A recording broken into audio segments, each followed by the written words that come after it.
Hi, my name is Jenny Darroch. I'm a professor of marketing at the Drucker School of Management here in Claremont, California.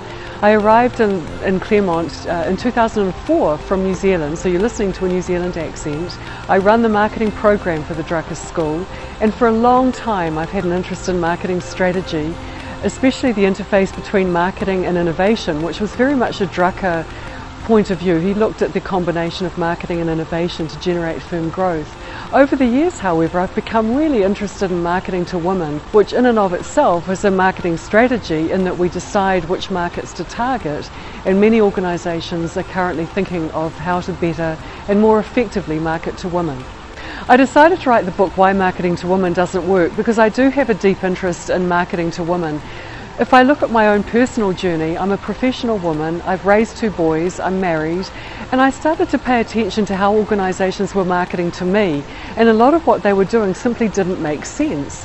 In addition to that, I'm called into organisations to talk to them about topics like how to market to women, and I realised that even some of our big brands are not quite equipped to understand the dynamic of women as customers. My children swam competitively for a long time, and I'd spend many weekends at swim meets and sometimes during the week watching them beside the pool. And I always really enjoyed that time. I relished the time because I could just simply be a mum. I didn't have to worry about work. I wasn't at home worrying about household chores. I could simply be a mum.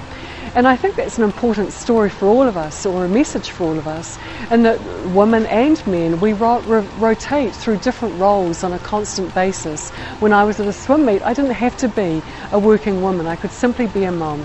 One of the things I've written about more recently is about gender convergence and the blurring of boundaries between men and women. For example, women are more inclined to participate in the workforce, whereas men are oftentimes now taking care of children and spending more time helping around the home, even though they themselves work. I came across an expression that I really liked called shrink it and pink it, and then I was writing about shrinking and pinking and noticed some really interesting examples in the marketplace, from one that I blogged about actually in Huffington Post in China, where a car park was painted pink for women only and was made wider on the basis that women are bad drivers and therefore they need more space to park a car. This is another example of Bic lighters that was pinked to indicate to women that it's female friendly. Now what Bic's doing is, by making their lighter pink, they're signalling to the market that this is a feminine or a female friendly product, and in particular they're using the word comfort. And pink, as I've already mentioned, it's slightly smaller, and the button on the front is a little bit easier, allegedly, for women to use. Now many organisations do this. They take product and they shrink them and they pink them. For example, in hardware stores we can see drills and tape measures that are made pink. Now I struggle with this as to whether I think this is a good idea or a bad idea. On the one hand, I can understand that companies are saying, hey women, here's a Bic lighter, you might find it of interest to you because it's slightly smaller and it's easier to use, and notice it because we've made it pink.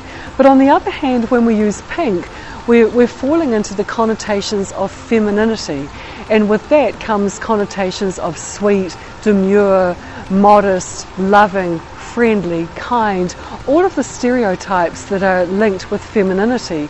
So some people might find shrinking and pinking insulting, and saying, look, you're wanting me to buy this because I'm a girl and I like sparkly things and I dress up like Cinderella and I'm subservient and kind, and yet marketers are trying to be helpful by saying, hey woman, this is for you. So there's a contradiction in there. I think on the one hand, shrinking it and pinking it can be seen as female friendly, but on the other hand, marketers run the risk of falling into stereotypes that insult many women.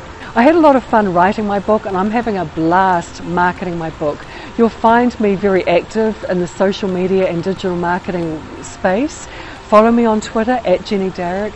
Look at my website, jennydarroch.com. Connect with me on LinkedIn, Jenny Darroch. I blog for Huffington Post. Again, you'll find me on Jenny Darroch.